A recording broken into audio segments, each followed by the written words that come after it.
Hi, Vivian. So I'm with Vivian Bykerk. This is At Room Now. I'm Janet Pope, a room reporter.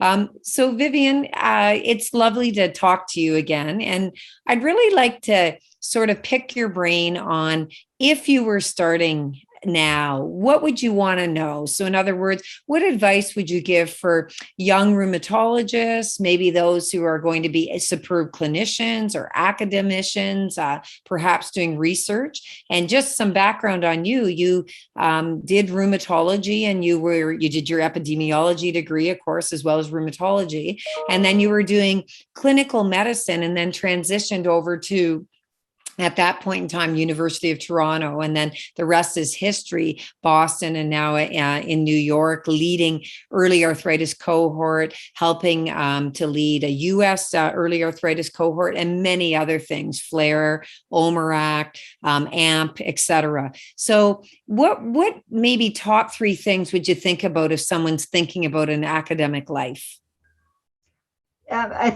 I mean, you sort of hinted on the first part. Get as much education as you can and get a sense of, what is going to be meaningful in the line of research moving forward. So in our time, there was a big emphasis on clinical research. So it was how to do clinical research and all the aspects of measurement of phenotyping, of trying to do adjusted models for observational research, clinical trials. In fact, I did a clinical trial withdrawing hydroxychloroquine, multi-center Canadian study during my New residency. England Journal. Yes, and so that HERA was my trial. first intro to trying to do a clinical trial in less than 2 years, because I was a fellow and John Esdale was my senior and mentor.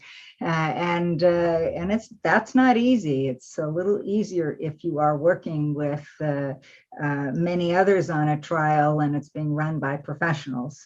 In other words, it's easier to walk beside a heavy wagon. I had, life circumstances change in people, and a family member was dying. I had to move home, and therefore, home was not academic. So we went with community practice. I worked my butt off. I've never learned so much, and then the political environment changed and it was not meant to be for me. And as predicted, one of my mentors, Peter Tugwell, said, "You'll be bored at 7 years. You'll want to go to academics." And that's indeed what happened. And I did. And so that's when I got into early RA research, because I felt we were doing things way too late. And all my European colleagues, I was following their research, and it was very clear that was the next direction. I moved to the United States, again, family reasons, and had a wonderful experience at the Brigham, and then in the past 10 years, a wonderful experience at Hospital for Special Surgery, and have had many, many opportunities to lead projects, to start new projects, and even to move from the very clinical and observational research that I was trained to do to the translational research that I probably wanted to do all along, because my original degree was in biochemistry. So it's been a really great journey. So what can I say as pearls, so to speak? I'm female, I had children, I made sure I spent time with my children. You never get that back.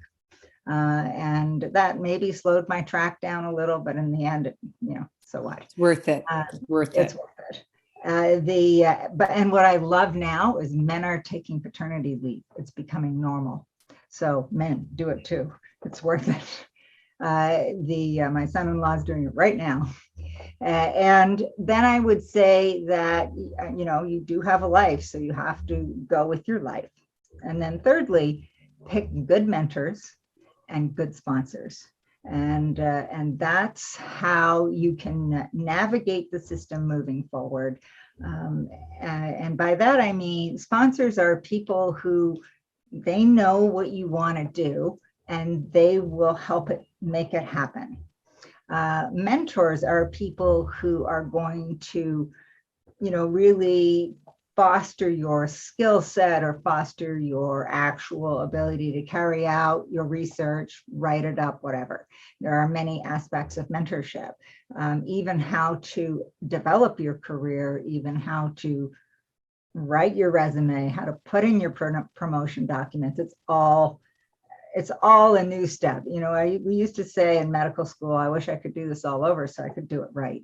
And in a way, I sort of feel like that now, but at least maybe many will get that chance to take those few pearls.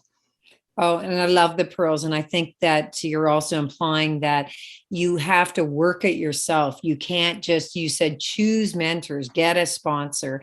No. You need to seek out actively. And I think that many people start their career and think that they're like overstepping. And I think not being aggressive, but knowing what you want and trying to get there in a positive way, bringing people with you and they bring you along as well. So not dragging anyone down and not putting anyone down, but just saying, look, we're in it together. And as a team, here's where I need to get. And then serendipity, I think, along the way. Be open to change. You pivoted many times. I find that now the whole concept of mentorship is becoming a formalized process in many, many institutions, and take advantage of it from the beginning. And it won't be just one mentor. We used to have one mentor. Now we have 8, 9, 10 right, mentors for different skills, different times, different Yep. skills. And I'm at the mentorship phase now, and I love doing it. So don't think people don't want to do it. That's right. Well, listen, Vivian, it's always just wonderful talking to you. And thank you for giving up your time tonight to really, I think, help the people listening where they can really get to the next level of where they want to be, the trainees, the young staff, et cetera. It's never too late to do what you want to do. Right. Well, I agree with that. I changed career. I did a shift at 40. That might be too classical, but that's when I did it. And I did a shift again at early 50s. So you can do it anytime.